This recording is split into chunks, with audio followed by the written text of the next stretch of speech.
Good morning, everybody. Good morning. My name is Bill Haddad. I'm the founding president of the Arab American Bar Association of Illinois, established in 1990 with 9 lawyers. We have over 400 now, and we conduct programs from continuing legal education to judicial evaluations and so on. We're a very proud bar association, and thank you for being here today. I'm a retired judge of the Circuit Court of Cook County. So if people call me judge, know I'm retired, okay? And I'm also the chairman of the American Middle East Voters Alliance, the first Arab American political action committee in history of Illinois. With me on the podium today is the very good governor of Illinois, J.B. Pritzker, and we have our Attorney General, Kwame Raoul, as well as our Executive Director of the Illinois Department of Human Rights, Alana Khan, plus other members of our Bar Association and other bar groups, including the CBA, and we thank the Chicago Bar Association for giving us this venue today. It was very kind of them. You know, on September 27th, 2001, I was in this very room talking about the backlash against Arab Americans and Muslims in the United States, covered by the international press and folks like you. And here I am back again. But anyways, it was the Chicago Bar that gave us the venue then, and they're here today. Also, we have our Vice President, or incoming President of the Illinois State Bar Association, Sonny Williams, the incoming Vice President of the Decalogue Society of Jewish Lawyers, Joe Buckman, the President of the Muslim Bar Association, Ali Al-Sharif, and he is here, and he can take messages. If you want to interview any of these people afterwards, they're going to be available. Maliha Siddiqui from the South Asian Bar, and I know that Whitney Seal is here somewhere from the Women's Bar Association, plus representatives from the Puerto Rican Bar, Hispanic Bar, Asian Bar, and other groups. So welcome and thank you all for being here. Well, today I regret to say that the onslaught of hate crimes against Arab Americans and Muslims is far exceeding what we saw in the aftermath of 9/11, far exceeding what we saw during the presidential primaries in 2016 when there were murders committed in North Carolina and in Texas. We're at a pace now that seems like we're going in that direction. Also, this bar association has grave concern over the onslaught of hate, violence, and hate rhetoric against Jewish Americans. They are our Semitic brothers, as a matter of fact, and sisters. We see fire attacks on synagogues around the world, and we offer our condolences to the family of Samantha Woll, president of the Detroit Synagogue, who was stabbed to death. Now, we don't know what the motive of that was, but we know what the chilling effect of it was, how it just shook our communities to show how fragile the situation is here. So over the course of the last 2 weeks, our Arab American community across the nation has received a great number of death threats, shootings, being chased off highways, verbal and physical assaults on campuses, discrimination in the workplace. This is an accelerating rise of hate violence in America and is fueled by hateful portrayals and dehumanization of Arab Americans. We've seen crime threats and crimes against children, doctors, restaurants and malls, buses, trains, neighborhoods, schools, college campuses, workplace. The tools of hate: talk shows, TV media, newspapers, magazines, social media, Twitter, Facebook, posters, flyers, even digital mobile billboards used to dox people who protest against the war. We've seen violence everywhere. For example, regarding children. We all know of the murder of Wadi al-Fayoum, the young 6-year-old boy who was killed in Plainfield. But we also saw another assault on a 10-year-old boy in Gurney Mills who expressed support for a free Palestine. I told you about doctors being threatened. In Denver, a pediatrician received death threats at her workplace and at home. Callers saying, quote, "We'll kill all the Palestinians," unquote, or, quote, "we'll kill your family," end quote. We also know of 3 doctors out in Colorado who were denied patient referrals because of their Palestinian heritage, as reported. In the neighborhoods, we know of a gunman who shot up a family home of Arab Americans in Greenwood, Colorado. In a Palestinian neighborhood nearby, families have been told you need to be beheaded. In Lombard, we know of an Illinois Muslim man who was attacked and told to leave the country. They threatened to shoot him. A Muslim man in another Illinois town was followed and harassed. A letter to a Bridgeview resident was sent to this resident. I can't read all of the profanity, but it read in part, "Kill, beat, deport forever all of these illegal, dirtbag, mooching aliens in our white-only society." A letter to another Bridgeview resident. "Get out of Bridgeview or die." A note that was placed on the door of another Palestinian resident. "Muslims will be killed, death to Islam. You need to be beheaded."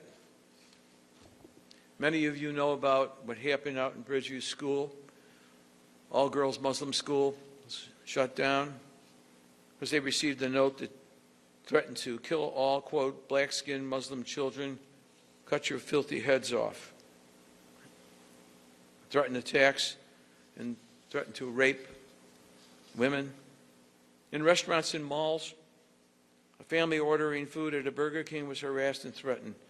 A Muslim restaurant owner in South Jersey came to work to find a torn-up Koran in front of her restaurant. A mother shopping out here in Glendale Heights was subjected to egging due to her faith. Muslim women were harassed at a Walmart while shopping. On college campuses. This is pretty new and disturbing and insidious because we didn't have this back in 2001 or during the primaries in 2016. In Pennsylvania, a man was arrested after yelling slurs and pointing a gun at pro-Palestinian protesters. In Los Angeles, UCLA students who were at a webinar on Gaza were threatened by unidentified men. On campus, other females were attacked and threatened with rape. In Boston, Palestinian Cultural Center for Peace was spray-painted with the word Nazi. Philadelphia, a mosque was vandalized with graffiti. But the pressure on universities by mega donors is new. Pressure on Harvard, University of Pennsylvania, and other colleges and universities by mega donors who are threatening. The Arab American Anti-Discrimination Committee said, quote, "There is disturbing news, pressure by alumni and donors to universities and law schools to punish schools who tolerate students who demonstrate their views on the conflict." Student professors and student protesters have been threatened with blacklisting, doxing. Now this governor, thank God, signed an anti-doxing bill. But elsewhere, doxing goes on and on college campuses. What's that? Malicious spread of private information on social media to out and embarrass and blacklist protesters. We're seeing that on Twitter and Instagram. We see pictures of protesters on digital mobile billboards, their private information on posters and even flyers affixed to telephone poles and walls. It's all been reported. In the workplace, the Washington Post wrote yesterday that a handful of people, including a law student, an airline pilot, and an adult influencer, lost their jobs and faced discipline for their online posts against the war. Employees at companies like Google and Amazon calling for a ceasefire were unfairly censored, according to the Post. An Amazon employee said, "A lot of us are dealing with harassment. They're scared to speak out." Just yesterday, Newsweek reported that there was a rally in Minneapolis of 5,000 protesters, and somebody drove a vehicle into that rally. Does that remind you of anything about mishire, which caused an anti-hate bill in federal Congress? The Daily Mail reported yesterday that a gunman was dragged away from a Palestinian demonstration in Skokie accused of shooting a gun in the air, and so on. We are proud to be Arab Americans. We are proud of what we've done for this country. We have fought for this country in every war since World War I to Afghanistan. The first jet ace in Korea was a guy named James Jabara, Arab American. Four-star general, commander of NATO, George Julwan, Arab American. The first teacher in space, although her name is McAuliffe, it's a Lebanese mother, Krista McAuliffe, died on the Challenger, first teacher in space, Arab American. Humayun Khan, a Muslim American soldier who died in Iraq when he thwarted a suicide bomber headed for the mess hall to kill hundreds of soldiers, died serving his country. And then there's Michael Mansour. I wonder if any of you know who he is. A Navy SEAL who served his country in Iraq, who jumped on a grenade, lost his life to protect other Navy SEALs in Iraq, received the Congressional Medal of Honor, Arab American. We're proud of our people, Nobel Prize winners, community activists, humanitarians such as Danny Thomas, who founded St. Jude Children's Research Hospital with other Arab Americans. Danny Thomas's stage name was Danny Thomas. His real name, birth name, was Amos Jacobs Carews. He said about St. Jude's, no child should die in the dawn of life. And we're all grieving for the 6-year-old boy and others, 1,900 that reportedly were killed overseas, the terrible Hamas raid that killed children. We all grieve for children who die in the dawn of life. In conclusion, the Arab American Bar Association of Illinois has some proposals, 6 of them which we wish to announce today. First, that the Biden administration and local government develop pre-constructed strategies to protect the constitutional rights of Arab, Muslims, and Jewish Americans. We request that the Biden administration adopt Congressman Raja Krishnamurthy's proposal to establish a federal hate crimes commission, like the one we have in Illinois established by this governor. Another third proposal is that Chicago and other local governments accelerate their efforts to practice inclusion and diversity by including more minority representation in their administrations now more than ever, and please include Arab Americans. That colleges and universities resist pressure to blacklist and discriminate against Arab American educators and students for exercising their constitutional rights to freedom of speech on campus, and prohibit doxing of student protesters. 5, that employers refrain from discriminating against the rights of Arab American employees because of who they are or because of their exercise of freedom of speech. And finally, 6, we ask that the news media, journalists, talk show hosts, politicians, all who may dehumanize Arab Americans and Jews, dehumanize them for their religion or their background. It's wrong, wrong, wrong. And finally, we implore all sides in the conflict overseas to allow the passage of humanitarian aid, to abate indiscriminate destruction of life and property, to protect journalists, medical personnel, and most importantly, children who we don't want to see die in the dawn of life. Well, that concludes my remarks. I would like to turn the podium over to Governor Pritzker, but before I do want to mention that we are grateful that this governor made a swift and decisive condemnation of the murder of Wadia Fayoum in Plainfield. We are grateful that he's instituted a hate crimes commission and appointed our very own immediate past president, Marvette Swice, to that hate crime commission. That he just signed the amendment to the Illinois Classification Act. Sounds kind of bureaucratic, but every minority was included on this act that created data sets and monitoring minorities, everyone but us. and he added MENA Americans to that. He's the first government official to include the MENA category in all applicants to his office. MENA being Middle East, North Africa, in case you don't know. And we are grateful to him and his Deputy Chief of Staff, Jordan Abdeljaye, for all that they've done for our community. And at this time, Mr. Governor, would you please? Thank you, Judge. Thank you.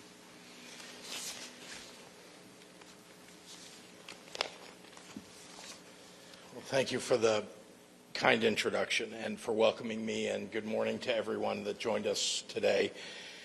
In the last 2 weeks since the Israel-Hamas war began, here in Illinois, we've seen an alarming increase in anti-Arabism, in Islamophobia, in anti-Semitism, and not just here, but throughout the nation and across the globe.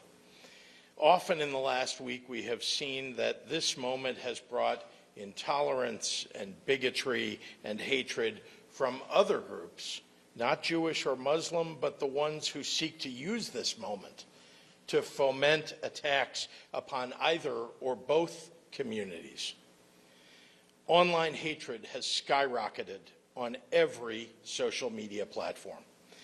Synagogues, mosques, and places of worship have been vandalized and desecrated. And Palestinians, Arabs, and Jews from Chicago to Dearborn to New York City are fielding threats left and right. I am genuinely concerned for people's personal safety. Threats can transform into violence. We've seen that, and we all know it all too well. 2 weeks ago, up north in Glencoe, I met with the family of Hirsch Goldberg Poland, who was severely injured and taken hostage and is being held by Hamas in Gaza. His family is from Illinois. I joined the Palestinian Muslim community in Bridgeview at a funeral and met the grieving family of Wadea al-Fayoumi, a 6-year-old boy, who was murdered and taken from his family, whose life has been ended by a right-wing extremist. Wadea didn't worry about what was happening half a world away, but that didn't stop the horror from reaching his doorstep. So now it is clear. It is up to us, those left grieving in the wake of these tragedies, to stand together against the very hatred that took them hostage or killed them, to reject the notion that Muslims and Jews and Palestinians here are responsible for the actions of governments thousands of miles away. And we must honor Wadea and the other innocent people who have been killed by safeguarding the lives of other Palestinians and Jewish people and Arabs who live among us.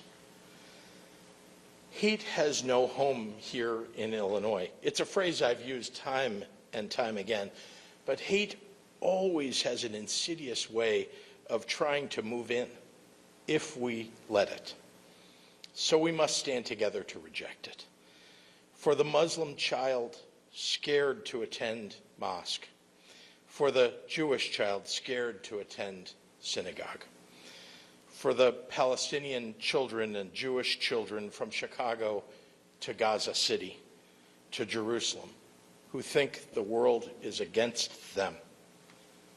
But it's coalitions like the people who are standing here today. It's coalitions like these that give me hope. Where our world has failed, we stand here united, across religions, across ethnicities, to renounce hatred, to show our Muslim and Jewish neighbors in mourning that we stand with them, and to chart a new course, one of solidarity, justice, and humanity. With that, it is my honor to turn the podium over to our great Attorney General, Kwame Raoul. Thank you, Governor. I want to thank the Arab American Bar Association for inviting me here today to recommit myself and my office's resources to fight against hate against all people. Specifically, the conflict in the Middle East has caused an unacceptable uptick in anti-Arab, anti-Islamic, anti-Semitic rhetoric, and in some instances, criminal violence.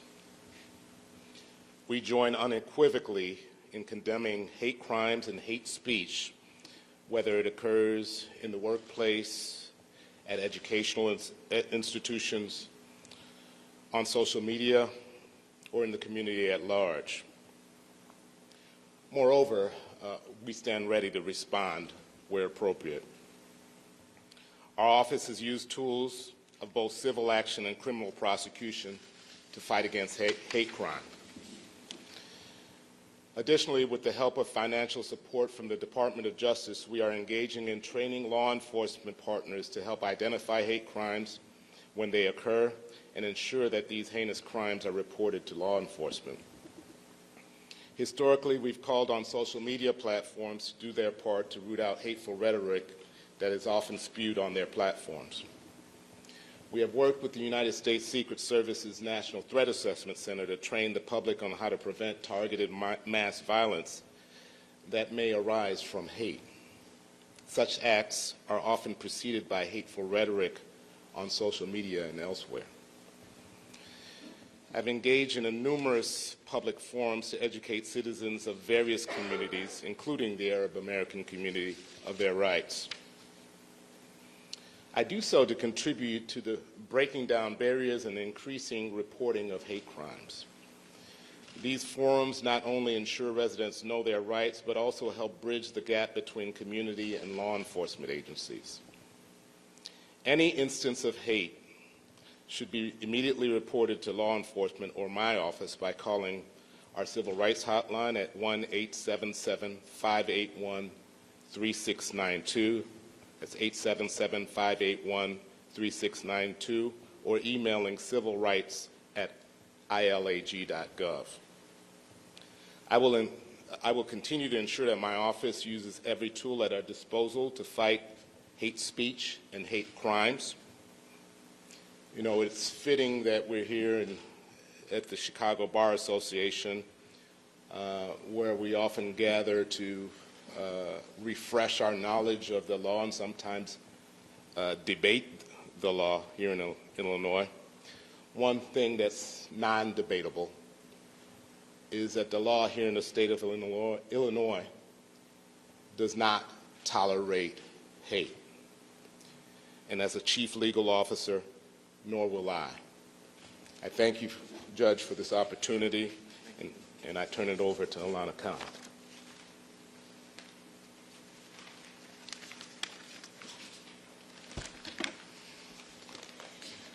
Good morning. Thank you, Judge, and the Arab American Bar Association. I am here with you today, a little taller. I'm here with you today, heartbroken, anxious, fearful, personally and for our community, and grieving. We are living through an unprecedented international crisis, and I've come to say, and I feel like turning around when I say it, we see you, and you're not alone. In Illinois, we're fortunate to have many leaders, including Governor Pritzker, Attorney General Raoul, who believe in the safety and wellness and well-being of all of our communities and are tirelessly working to ensure that hate and bias are eradicated in Illinois. That's why I stand with you in solidarity as the new Executive Director of the Illinois Commission on Discrimination and Hate Crimes. The Commission is an active demonstration of Governor Pritzker and the General Assembly's commitment to fighting and preventing hate and bias in Illinois. Newly reactivated, the Commission works to identify and uproot sources of bias and discrimination while assisting in the development of resources, training, and information to allow for swift response to hate-motivated crimes and incidents. And early next year, we will launch a helpline to offer support for people who are affected by hate incidents. This is our top priority.